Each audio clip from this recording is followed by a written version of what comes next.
Gangster काला जेठेड़ी की शादी की तैयारी में जुटी पुलिस को अचानक एक तारीख याद आ गई। वो तारीख थी 1 फरवरी 2020 और पुलिस को जब जब ये तारीख याद आती है उसके पुराने जख्म टीस देने लगते हैं। वो जख्म जो खुद काला जेठेड़ी ने पुलिस को दिए थे। नमस्कार, मेरा नाम है मोहम्मद आसिम और आप देख रहे हैं क्राइम तक।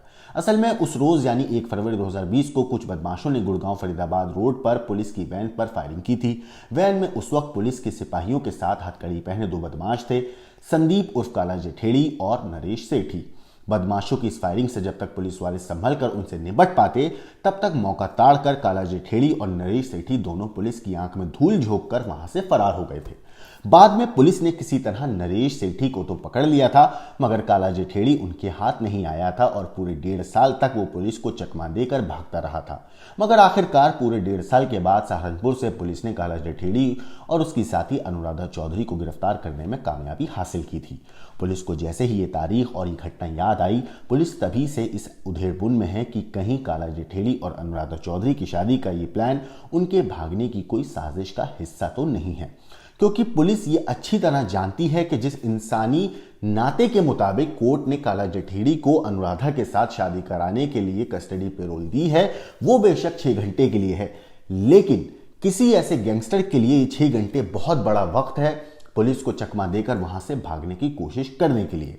वैसे भी पुलिस ये तो जानती है कि काला जेठेड़ी पहले भी पुलिस को चकमा दे चुका है, वो पहले भी पुलिस की कस्टडी से फरार हो चुका है और ऐसा तो कतई मुमकिन नहीं है कि पुलिस वाले गैंगस्टर की कही बातों को हूबहू मान लें। पुलिस ये तो मानकर कतई नहीं चल सकती कि गैंगस्टर को अगर अदालत से पैरोल दी गई है तो गैंगस्टर उसका पूरा सम्मान ही करेगा, वो कानून को नहीं तोड़ेगा। लिहाजा पुलिस किसी भी सूरत में इस नई पनपी थ्योरी पर पूरी तरह से काम करने में जुट गई होगी। अब पुलिस कई बातें और कई पहलुओं पर गौर कर रही होगी और साथ ही पुलिस उन तमाम वारदातों की मॉडस ऑपरेंडी पर गौर कर रही है जो अभी तक गैंगस्टरों ने जेल में रहते हुए जेल के बाहर असल में पिछले कुछ अरसे के दौरान आजमा दी है। काला जेठेड़ी पंजाब के गैंगस्टर लॉरेंस बिश्नोई का सबसे खास है और जेल में रहते हुए लॉरेंस बिश्नोई ने क्या क्या गुल खिलाए हैं और कैसे कैसे संगीन वारदातों को अंजाम दिया है, ये बात जग जाहिर है। लॉरेंस बिश्नोई बेशक जेल में है, लेकिन उसकी गैंग के कई गुर्गे अब भी आजाद हैं और सबसे बड़ा गैंगस्टर और लॉरेंस का सबसे सगा गोल्डी बराड़ तो कनाडा और अमेरिका में छिपा हुआ है, लेकिन वहां से भी वो इस गैंग को चला रहा है। उसके कहे के मुताबिक ही कई गुर्गे कुछ भी कर गुजरने को तैयार रहते हैं। ऐसे में इस थ्योरी और इस आशंका पर किसी भी पुलिस वाले को कतई शक नहीं हो सकता है कि ये लोग अपने खास गुर्गे को सलाखों से बाहर लाने के लिए किसी भी हद तक जाकर साजिश रच सकते हैं।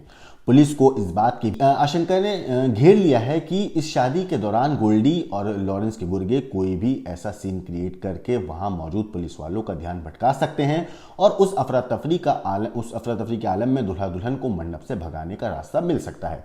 एक बार पुलिस के चुंगल से निकलने भर की देर है, इस गैंगस्टर जोड़े को तीतर बनने में ज्यादा वक्त नहीं लगेगा। लिहाजा पुलिस के कुछ अफसरों ने अब इस आशंका के मद्देनजर शादी के रोज के लिए अपनी प्लानिंग में कुछ जरूरी तब्दीलियां करनी शुरू कर दी हैं। पुलिस ने जो फील्डिंग शादी के लिए शामियाने के आसपास लगवाई है या काला जेठेड़ी गांव के इर्द गिर्द जो पुलिस के जवान तैनात किए गए हैं, उनकी तैनाती के अलावा कुछ और नई प्लानिंग और उसके मुताबिक नए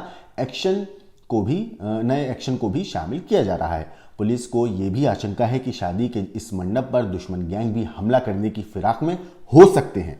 दरअसल काला जेठेड़ी का नाम कई हाई प्रोफाइल मर्डर केस में भी शामिल है। जाहिर है उसने जुर्म की दुनिया में भी अपने कई दुश्मन बनाए हैं और इसीलिए पुलिस को आशंका है कि उसके ये दुश्मन इस शादी की भीड़ का फायदा उठाने की ताक में होंगे। शादी समारोह में मंत्रों और बारातियों के डांस के बीच गैंगवॉर की गोलियां ना चलें, इसीलिए पुलिस की तरफ से ये पुख्ता इंतजाम किए गए हैं। फिलहाल 12 तारीख की इन दोनों की शादी है, अनुराधा की और गैंगस्टर गोल्डी बराड़ की। लेडी डॉन और गैंगस्टर की शादी में क्या कुछ होगा वो तो हम आपको अपडेट करते रहेंगे क्राइम तक पर। बाकी इस चीज़ के ऊपर, इस एंगल के ऊपर आपका क्या कहना है, आपका क्या सोचना है, हमें कमेंट करके ज़रूर बताइएगा। लेकिन देश और दुनिया की क्राइम की खबरों के लिए देखते रहिए क्राइम तक।